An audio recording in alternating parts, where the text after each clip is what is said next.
মুসা আলাইহিস সালাম আল্লাহর সাথে কথা বলতেন। তুর পাহাড় লাগতো নির্দিষ্ট জায়গা, ভিন্ন কোনো জায়গায় আল্লাহর সাথে উনি কথা বলতেন না, কথা বলতে পারতেন না, অনুমতি নেই। আল্লাহ পাক রব্বুল আলামিন আরেকটা শর্ত দিতেন, আল্লাহ দেওয়ার টাইমের ভিতরে কথা শেষ করতে হতো। 3 নাম্বার শর্ত হলো মুসা আলাইহিস সালাম আল্লাহর সাথে কথা বলতেন ওযু সহকারে, ওযু ছাড়া চলবে না। 4 নাম্বার শর্ত হলো মুসা আলাইহিস সালাম তুর পাহাড়ে ওঠার সময় জুতা খুলে উঠতেন, জুতা সহ পারতেন না। ফাখলান আলাইক ইন্নাকা বিল ওয়াদিল মুকদ্দাসি তুয়া। ও পয়গম্বর, আমার হাবিবের উম্মতের উপরে, আমি হাবিবের উপরে এমন এক কিতাব নাজিল করব, যেই কিতাব হলো কালামুল্লাহ, আল্লাহর কথা, আল্লাহর কালাম, কুরআনুল কারীম। যারা তিলাওয়াত করবে তারা যেন সরাসরি আল্লাহর সাথেই কথা বলল। আল্লাহ পাক রব্বুল আলামিনের সাথে কথা বলার জন্য এদেরকে কোনো শর্ত দেওয়া হবে না। কুরআনুল কারীম যদিও নাজিল হয়েছে মক্কা মদিনায়, আল্লাহ তো এমন কোনো শর্ত দেন নাই যে এই কোরআন তিলাওয়াত করার জন্য মক্কা মদিনা যাইতে হবে। মহান মাওলাই করিম আম করে দিয়েছেন পৃথিবীর যে কোনো জায়গায় মহান আল্লাহ পাকের কালাম তিলাওয়াত করা যায়। মুসা আলাইহিস সালামের উপরে শর্ত ছিল ওযু সহকারে কথা বলতে হবে। আখিরি জামানার পয়গম্বরে আল্লাহর কালাম তিলাওয়াত করবে, ওযু সহকারে পড়া তো উত্তম, কিন্তু কোনো বান্দার যদি ওযু না থাকে, শরীর পাক থাকে, মুখস্থ কালাম তিলাওয়াত করো, কোনো অসুবিধা নেই। ওযু ছাড়াও আল্লাহর সাথে কথা বলা যায়। মুসা আলাইহিস সালামের উপরে শর্ত হলো জুতা খুলে তারপরে আল্লাহর সাথে কথা বলতে হবে। আখিরি জামানার পয়গম্বরের উম্মত জুতা খুলেও আল্লাহর সাথে কথা বলতে পারেন, জুতা পায়ে রেখেও কথা বলতে পারে। মুসা আলাইহিস সালামকে আল্লাহ পাক টাইম বেঁধে দিতেন, এই কয় মিনিটের ভিতরে কথা শেষ করো। আখিরি জামানার পয়গম্বরের উম্মতকে মহান মাওলাই করিম টাইম বেঁধে দেন নাই, বরং নবীজি ঘোষণা করেছেন যে যত বেশি কালাম তিলাওয়াত করবে মহান আল্লাহ তার মর্যাদা বাড়ায়া দিবেন। আখিরি জামানার পয়গম্বরের উম্মত হতে পেরে আমরা খুশি না বেজার? যে যেমন খুশি এমন আওয়াজ, যেমন খুশি এমন আওয়াজ দিয়ে আল্লাহর শুকর আদায় করি, মন থেকে উচ্চারণ করবেন আলহামদুলিল্লাহ। আমি আপনাদের সামনে পবিত্র কোরআনের সবচাইতে ছোট আকারের সূরাখানা তিলাওয়াত করেছি, সূরা কাউসার। নবীজি সাল্লাল্লাহু আলাইহি ওয়াসাল্লামের উপরে এই সূরাখানা নাজিল হয়েছিল মক্কা নগরীতে। গতকালের দিনের বেলার মাহফিলেও আপনারা অনেকেই ছিলেন। মক্কা নগরীতে যত সূরা, যত আয়াত নাজিল হয়েছে, প্রাথমিক দিকের প্রেক্ষাপট মোটামুটি সবগুলো একটার সাথে একটার মিল আছে। নবীজি কালিমার দাওয়াত দেন, শক্তিশালী দলটা বিরোধিতা করে। গতকালকের বিষয়টা কি ছিল? আল্লাহ যদি সহায় হন, দুর্বলেরা বিজয় হয়। হুজুর আকরাম সাল্লাল্লাহু আলাইহি ওয়াসাল্লাম কালিমার দাওয়াত দেন, তারা বাধা দেয়। আল্লাহ পাক রব্বুল আলামিন জানায় দিয়েছেন, দোস্ত চিন্তার কোনো কারণ নাই, আপনি দাওয়াত দেন, হেদায়েত দেওয়ার মালিক তো আমি। নবীগণের হাতে যদি আল্লাহ পাক হেদায়েতের দায়িত্ব দিতেন, তাহলে নিজের বংশের মানুষগুলোর আগে হেদায়েতের টিকিট দিতেন। এই জন্য হযরত বেলাল রাদিয়াল্লাহু আনহু দোয়া করতেন, আল্লাহ হেদায়েতের মালিক তুমি, এই জন্য আমার মতো বেলাল হেদায়েত পাইছি। আল্লাহ পাক রব্বুল আলামিন জানায় দিলেন, দোস্ত কালিমার দাওয়াত দেন, যার দিলের অবস্থাটা আমি ঠিক করে দিব সেই শুধু কালিমা গ্রহণ করবে, যারে ঠিক করব না তারে শত দাওয়াত দিলেও সে কালিমা গ্রহণ করবে না। অনেকে আছেন কালিমা যে সত্য, আল্লাহ আছেন, আখিরাত হবে, এটা বুঝে এরপরেও গ্রহণ করে না। আবু জাহেল কি বুঝে নাই? বুঝছে, এরপরেও ইচ্ছা করে নেয় নাই। মরলগিরি থাকতো না, মরলগিরি। এই দেশে যদি আল্লাহ পাক রব্বুল আলামিনের বর্ণিত কোরআন, আল্লাহর কালামের আইন চালু হয়ে যায়, সমস্ত জনগণের মধ্যে বিশেষ করে 90 থেকে 92% মুসলমান খুশি হয়ে যাবে। টিকটার আওয়াজে বোঝা যায় আপনারা খুশি না। এই দেশের মুসলমান খুশি হবে।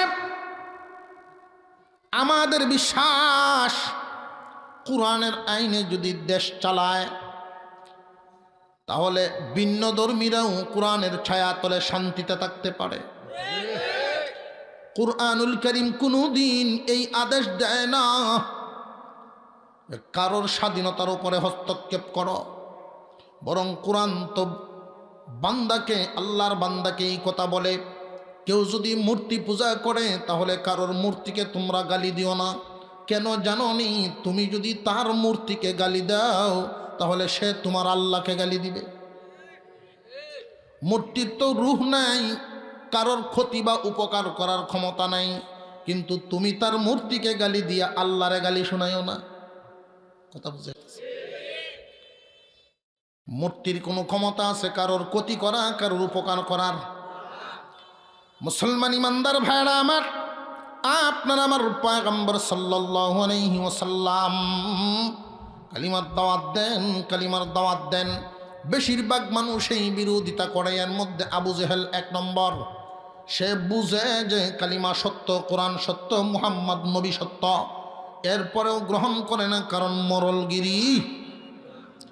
এই দেশের জনসাধারণ মনে প্রাণে ইসলামকে বিশ্বাস করে এবং শ্রদ্ধা করে। যদি জনগণ শ্রদ্ধা না করত, এই সারা বাংলাদেশের ভিতরে মাদারিসে কওমিয়া কি পরিমাণ প্রতিষ্ঠা, কি পরিমাণ মসজিদ মাদ্রাসা, সরকারিভাবে যদিও বেতন দেয় না, কিন্তু আল্লাহ পাক জনগণের মাল দিয়ে চালাইতেছে। এই দেশের জনগণ, যেই মানুষটা রিক্সা চালায়, সেও যখন শুনতে পায় মাদ্রাসার মাহফিলের কালেকশন হয়, রিক্সাওয়ালা মানুষটাও পকেট থেকে গাম জড়ানো পয়সাটা বাহির করে দিয়া দেয়। মনের টান, ইসলামের মহব্বত। এই দেশের ভিতরে যদি ইসলামী আইন শাসন কায়েম হয়ে যায়, কিছু সংখ্যক মানুষ তারা পছন্দ করে না ইসলামের আইন চালু হোক, কিছু সংখ্যক মানুষ চাইবে না। তার কারণ কি? কারণ কি জানেননি? বৃষ্টির পানি যদি জমিনে পড়ে, সকল মাটি এই বৃষ্টির পানি পছন্দ করে না।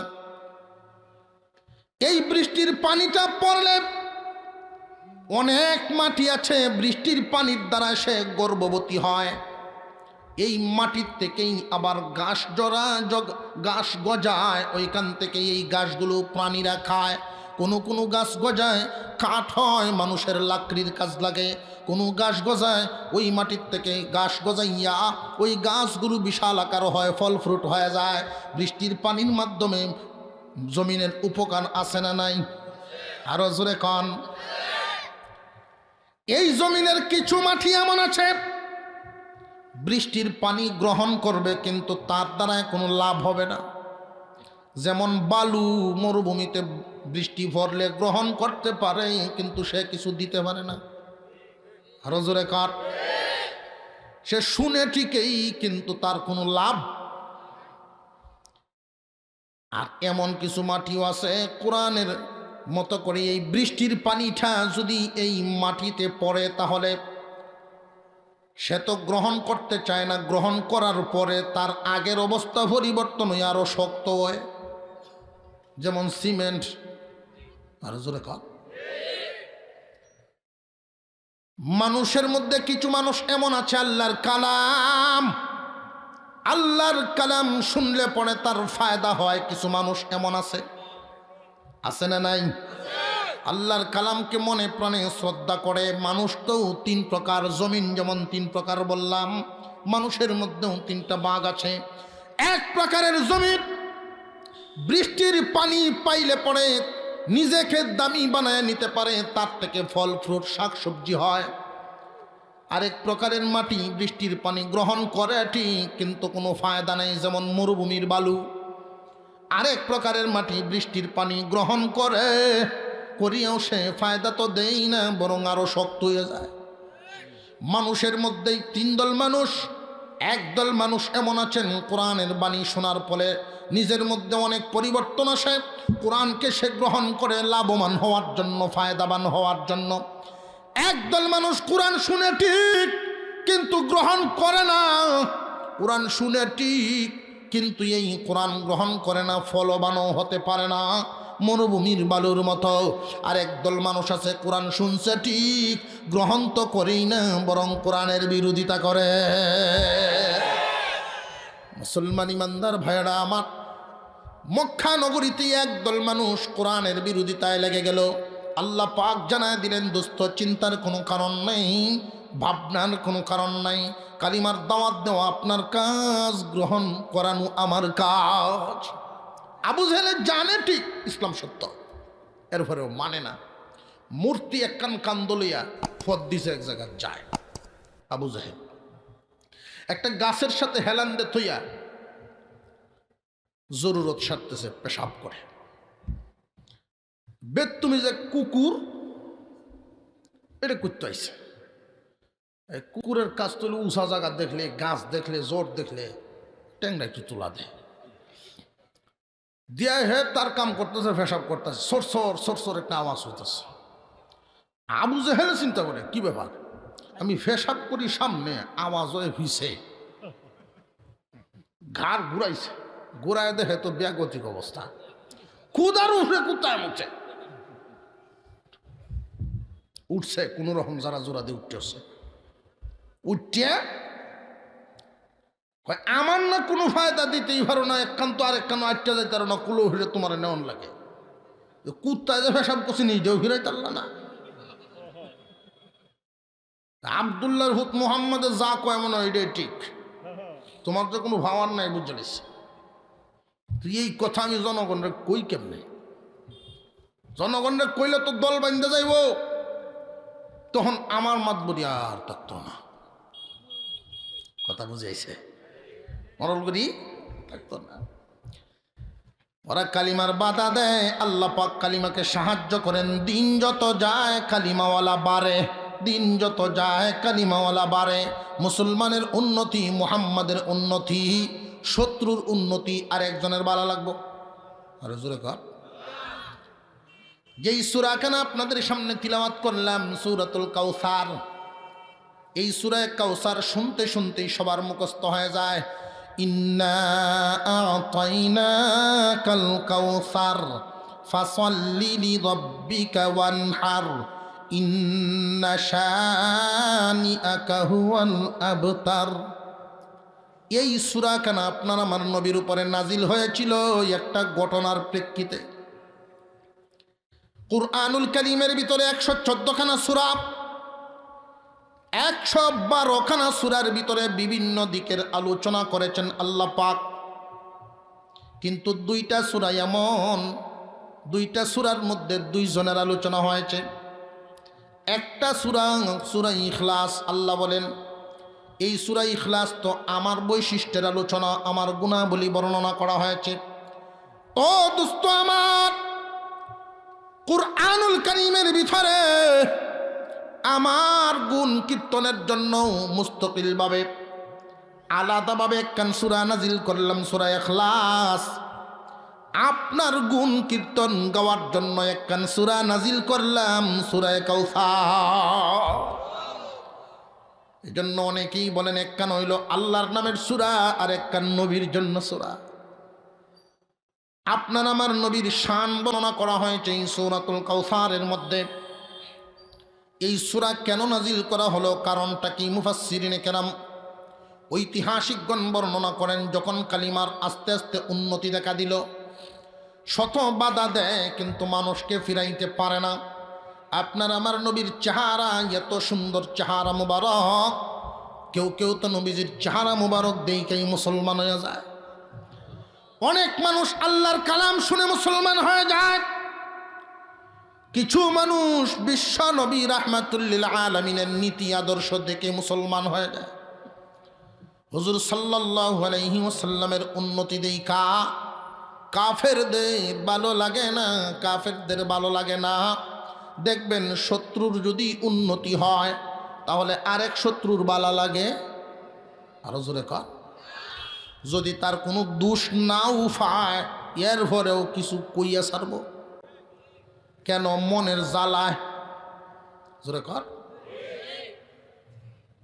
একজন যদি উন্নতি লাভ করে তার শত্রুর ভালো লাগবে না, মন জ্বলে। এটাই তো মানুষের স্বভাব। আল্লাহর পয়গম্বরের উন্নতি এটা কি কাফের দলের ভালো লাগে না জ্বলে? নবীজি সাল্লাল্লাহু আলাইহি ওয়াসাল্লামের মর্যাদা, শান সমস্ত সৃষ্টি জগতের উপরে, শুধু স্রষ্টার নিচে। সমস্ত সৃষ্টি জগতের উপরে, শুধু স্রষ্টার নিচে। সমস্ত রূহগুলো যখন একসাথে ছিল, আমরা যেভাবে বাজারে গেলে পাল্লায় উঠানোর আগে ভালো সবজি ভালো ফলটা বাইচে বাইচে আগে আলাদা করি, এরপরে পাল্লা তুলি। সমস্ত রূহগুলোর থেকে আলাদা কিছু বাছাই করে করে একসাথে রাখছেন কিছু রূহ আল্লাহ পাক। ফেরেশতারা জিজ্ঞাসা করেছেন, এই বাছাই করা রূহগুলো কারা? আল্লাহ বলেন, এই রূহগুলো কি আমার হাবিবের উম্মত বানাবো। আমরা বাছাই করা। আমাদের নবীজির শান, মুসা আলাইহিস সালাম তাওরাত কিতাব তিলাওয়াত করতেছিলেন। এক সময় লিখা পাইলেন একটা জাতি আসবে এই জগতে যারা সরাসরি আল্লাহর সাথে কথা বলতে পারবে। মুসা আলাইহিস সালামের মাথা কি ঠিক আছে শুনে? মুসা কালিমুল্লাহ তো উনার টাইটেল, কোনো নবীর নেই। অন্যান্য নবীগণের সাথে আল্লাহ কথা বলতেন জিবরাইলের মাধ্যমে। মুসা আলাইহিস সালাম আল্লাহর সাথে কথা বলতে পারতেন। আর একটু জোরে কন্যা সুবহানাল্লাহ।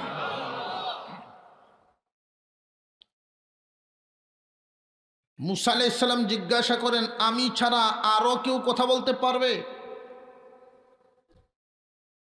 আল্লাহ বলেছিলেন, তুমি আমার সাথে কথা বলো কয়েকটা শর্তের ভিত্তিতে।